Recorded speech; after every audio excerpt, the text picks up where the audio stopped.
Thank you, Mr. Chairman. And first off, I'd like to thank the witnesses for being here today. America's law enforcement officers keep our communities safe. However, even in the face of a steep rise in crime throughout the city, the D.C. Council has made it impossible for the Metropolitan Police Department to adequately fulfill its duties to serve and protect. Mr. Pemberton, organizations for police officers overwhelmingly opposed the revised Criminal Code Act and supported our resolution of disapproval, including the D.C. Police Union, the National Fraternal Order of Police, the National Association of Police Organizations, and the Federal Law Enforcement Officers Association. Did the D.C. Council consult with any of these groups before passing the revised criminal code? No, as far as I'm aware, there was no sworn police officers that were involved in the rewrite of the criminal code. Why do you think that the council failed to consult with these groups? Like they do in most of their legislation, I don't think they want police officer involvement, or they don't want to hear police officers' perspectives in exactly how these policies are going to unfold on the ground. The proposed D.C. crime bill would have lowered penalties for a number of crimes, including carjackings, which have seen a steep rise in recent years. Do you believe that the D.C. Council was considering how this crime bill impacts the day-to-day work of D.C. police officers or potentially strains D.C. police resources? No, quite the opposite. I'm pretty sure that if they realized that it was going to impede police officers or reduce police officers or drive police officers out of the department, I think they would have been pleased with that information. The D.C. Council has voted to cut funding for the D.C. police in the past. In 2020, the council and Mayor Bowser publicly disagreed over the council's plan to cut $15 million in police funding, a move the mayor suggested would harm public safety. Mr. Pemberton, as a professional police officer, what effect does a $15 million cut have on police and public safety in general? Well, from the rank and file perspective, when you hear that your elected leaders are trying to take away funding for your police department, the perception is that they don't want you doing your job, or they don't want you out policing these neighborhoods, and they're not looking to retain or hire the right people. Have you noticed a problem in retention within the Metropolitan Police Department? Yes, we've lost almost 1,200 officers in the past 3 years. Now, where have the officers gone that have left the force?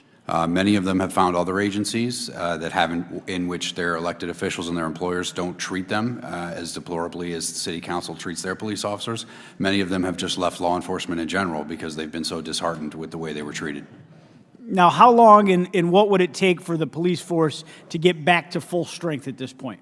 That's an impossible question to answer because right now we're running a deficit of 15 to 20 people per month. So I can't even plot a trajectory on a graph as to how long it would take us to increase the number.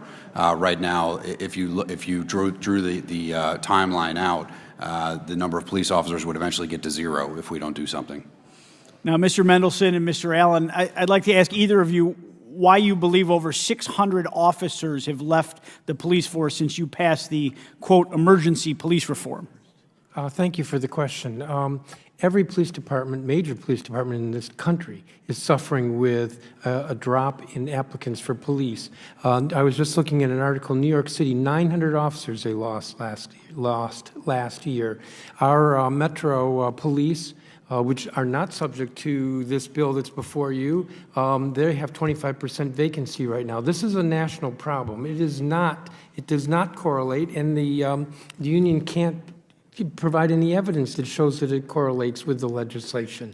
It is a national problem that right now people are not attracted to working in the police departments, whether it's here or New York City or other cities.